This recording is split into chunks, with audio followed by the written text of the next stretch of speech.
മലപ്പുറം കൊണ്ടോട്ടിയിൽ പുലർച്ചെയാണ് അപകടം. കണ്ണൂർ കൊട്ടിയൂരിലേക്ക് ബന്ധുക്കൾ ഉൾപ്പെടുന്ന തീർത്ഥാടക സംഘം സഞ്ചരിച്ച വാഹനമാണ് അപകടത്തിൽപ്പെട്ടത്. പെരിയമ്പലത്ത് വെച്ച് ഇവർ സഞ്ചരിച്ച ടെമ്പോ ട്രാവലർ ടിപ്പർ ലോറിയുമായി കൂട്ടിയിടിക്കുകയായിരുന്നു. അപകടത്തിൽ ഡ്രൈവറായ പാലക്കാട് വടവന്നൂർ സ്വദേശി രാജു സംഭവസ്ഥലത്ത് തന്നെ മരിച്ചു. യാത്രക്കാരിയായ പാലക്കാട് വായനശാല സ്വദേശി രമണിയാണ് മരിച്ച മറ്റൊരാൾ. ട്രാവലറിൽ 27 പേരും ലോറിയിൽ 3 പേരുമാണ് ഉണ്ടായിരുന്നത്.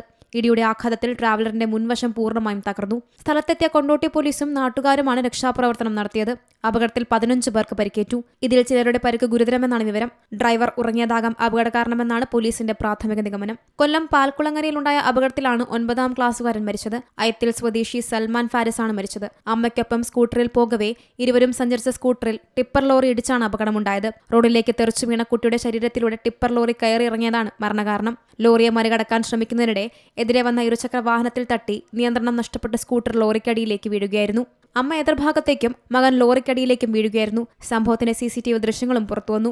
കോഴിക്കോട് മായനാടുണ്ടായ വാഹനാപകടത്തിൽ 17കാരനാണ് മരിച്ചത്. ബൈക്ക് യാത്രികനായ അലി അഫനാണ് മരിച്ചത്. സംഭവത്തിന്റെ CCTV ദൃശ്യങ്ങൾ പുറത്തുവന്നു. എതിർദിശയിൽ വന്ന യുവാവ് സഞ്ചരിച്ച ബൈക്കും സ്വകാര്യ ബസും തമ്മിൽ കൂട്ടിയിടിക്കുകയായിരുന്നു. News desk Zee Malayalam news. ഏറ്റവും പുതിയ വാർത്തകളും വിശേഷങ്ങളും വിരൽത്തുമ്പിലറിയാൻ സീ മലയാളം ന്യൂസ് എല്ലാ ഡിജിറ്റൽ പ്ലാറ്റ്ഫോമുകളിലും ലഭ്യം.